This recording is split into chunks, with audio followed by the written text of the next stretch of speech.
ಕಿರುಮಣಿ ಚೌಕನ್ನಾದರೂ ಹಾಕಿರುವೆನು, ಅದರ ಮೇಲೆ ಮೂರ್ತಳಾಗ ಮಾಮಗಳೇ. ಅಪ್ಪ, ನಾನು ಕೂಡಲಿ ಬಂದಿಲ್ಲ, ನನ್ನರಲ್ಲಿ ಬಂದಿಲ್ಲ. ಇದೇ ನನ್ನ ತಂದೆ ಶಿವಾಸನ ಗತ್ತಿಗೆ ಮುಂದೆ ನಾನು ಸುಖ ಸಂಪತ್ತವನ್ನು ಪಡೆಯಲಿಕ್ಕೆ ಬಂದಿಲ್ಲ ನೋಡಿ ತಂದೇವ್ರಿ. ಹೇ ನಮ್ಮ ಮಾಮಗಳೇ, ಏನು ತಂದೇವ್ರಿ? ನಿನಗೆ ಬಂದ ಕಷ್ಟವನ್ನು ನನ್ನ ಮುಂದೆ ಹೇಳಲಾರದೆ ಮತ್ಯಾರ ಮುಂದೆ ಹೇಳಿವೆ ಅಮ್ಮ? ಹಾಗಲ್ಲ, ಕೇಳಿ ತಂದೇವ್ರಿ. ಹೇಳಮ್ಮ. ಕೂಡಲೇ ಬಂದಿಲ್ಲ, ನನ್ನರಲ್ಲಿ ಬಂದಿಲ್ಲ, ರಾಮ ರಾಮ ನನಗೊಂದು ಪಾಲೆ ಕೊಡೋದಯ್ಯ, ರಾಮ ರಾಮ ನನಗೊಂದು ಪಾಲ ಕೊಡೋದಯ್ಯ.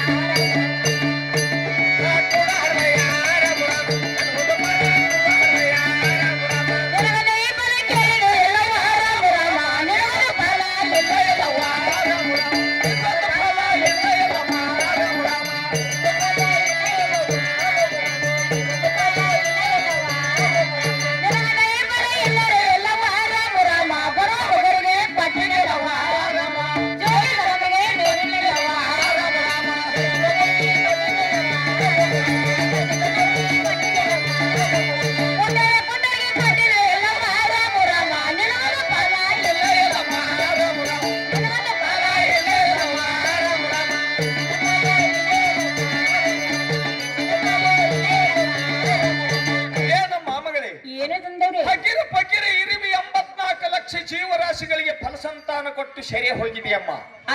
ಇಲ್ಲದ ಫಲಸಂತಾನ ನಾನು ಎಲ್ಲಿಂದ ಕೊಡ್ಲಮ್ಮ?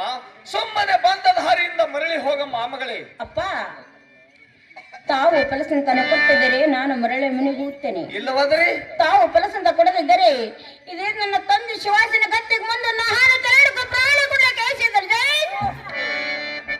ಎಂತ ಹಠಮಾರಿ ಅಲ್ಲಮ್ಮ. ಫಲಸಂತಾನ ಕೊಟ್ರೆ ತಿರುಗಿ ಮನೆಗೆ ಹೋಗುತ್ತಾಳಂತೆ. ಇಲ್ಲವಾದರೆ ಇದೇ ನನ್ನ ಶಿವಸ್ಥಾನದ ಗದ್ದಿಗೆ ತಲೆ ಹೊಡೆದುಕೊಂಡು ಪ್ರಾಣ ಕೊಡ್ಲಿಕ್ಕೆ ಸಿದ್ಧಳಾಗಿರುವಳು.